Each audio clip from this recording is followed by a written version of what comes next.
Hello students, in my lecture series I am Indumati Bharam. We are discussing about the graphical presentation of data. Firstly, we discuss about the graphical presentation of ungrouped data. Now we have started the graphical presentation of group data. In last part, we have discussed the graphical presentation of group data by using histogram. Now in this part, we will discuss about the frequency polygon. Frequency polygon is also effective graph for presenting the group for comparing two groups. We will take an example for frequency polygon. Consider the example. Draw the frequency polygon of given data. The data is given in the form of class interval and frequency. Now we have to draw frequency polygon. So firstly we will prepare the title of the graph is frequency polygon of mathematics course.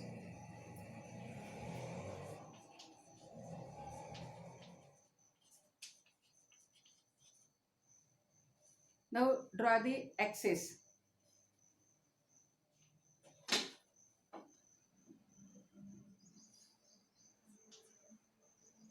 The horizontal axis is x-axis and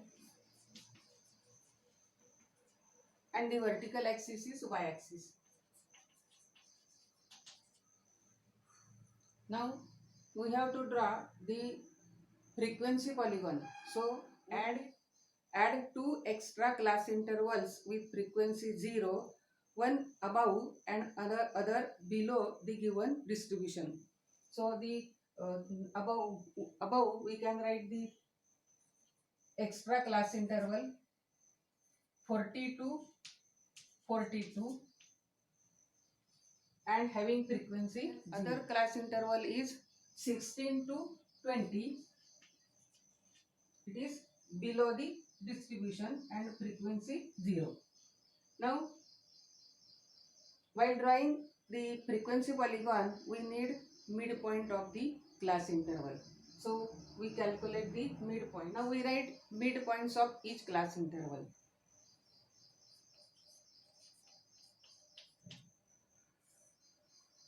I have used short forms midpoint. For this is for midpoint. CL means class interval and F is frequency. Now the midpoint of this first class interval is 41, then 38, then 35, next is 32, 29, 26, 23, 20 and 17, like this. Now mention the measurement unit along the x-axis and y-axis. Now along x-axis we will take class intervals or midpoints of the class intervals, and along y-axis we will take frequencies.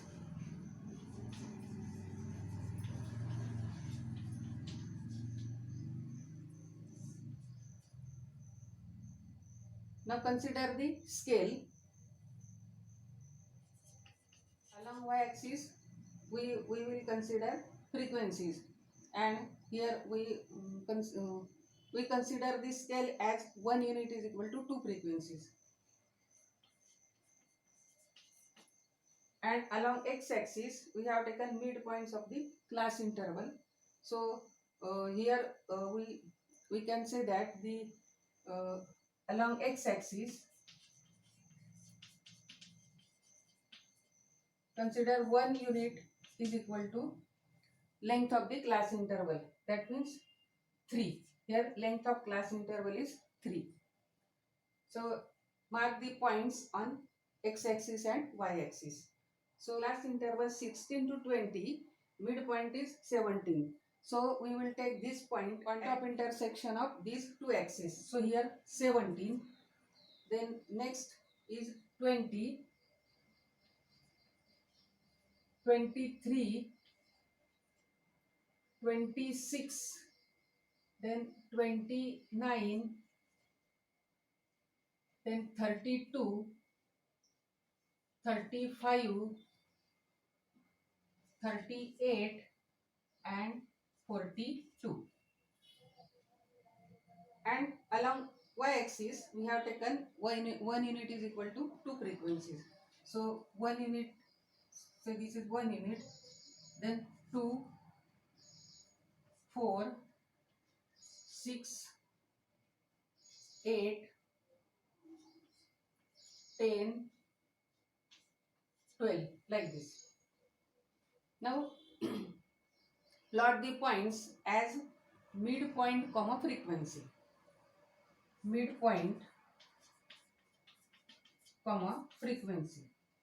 So we will consider the first class interval here 17 0. So first point is 17 0.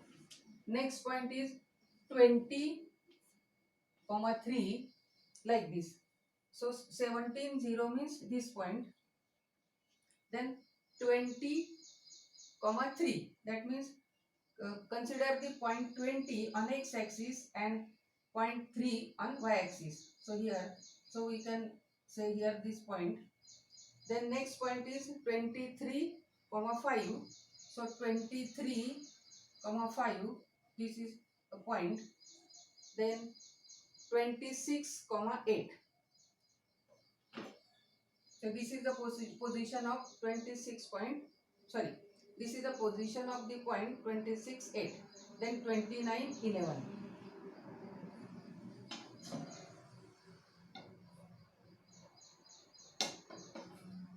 This is 29 11. Then next point is 32 6. 32 6.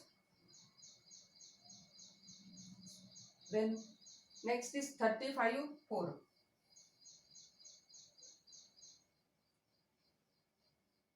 Then 38 comma 3. 38 comma 3. And last point is 41 comma 0. This is 41 comma 0. Now join the points by straight line.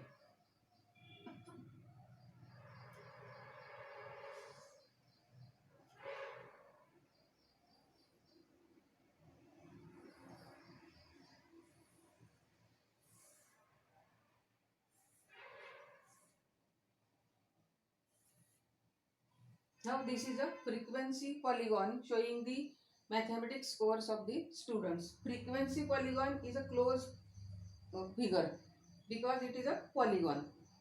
Now there is a difference between histogram and frequency polygon. We have drawn this frequency polygon. Firstly we have prepared the title of the graph. Then axes are drawn. Then measurement units are mentioned along the axis. Along x-axis we have taken midpoints of the class interval and mark the midpoint along x-axis, say 20 23, like this. And along we have taken frequencies and we have decided this scale as 1 unit is equal to 2 frequencies. So considering the scale, we have marked the point on y-axis. Then plot the points as midpoint comma frequency for every class interval. For every class interval we have plotted the points as midpoint comma frequency, and then we have joined the points by straight line. Such a type of figure is called frequency polygon. Now there is a difference between histogram and frequency polygon. In histogram, it is assumed that the frequency of each class interval is distributed over the width of the class interval or width of the bar. That means the frequency of the class interval is distributed over all or whole class interval. But in case of frequency polygon, it is assumed that the frequency is concentrated at the midpoint of the class interval. Histogram is a bar graph and frequency polygon is a line graph. Now again there is one difference between histogram and frequency polygon. Frequency polygon gives most clear picture of the data than histogram. In this way, in this part, we have discussed about the frequency polygon. In next part, we will discuss about the cumulative frequency graph.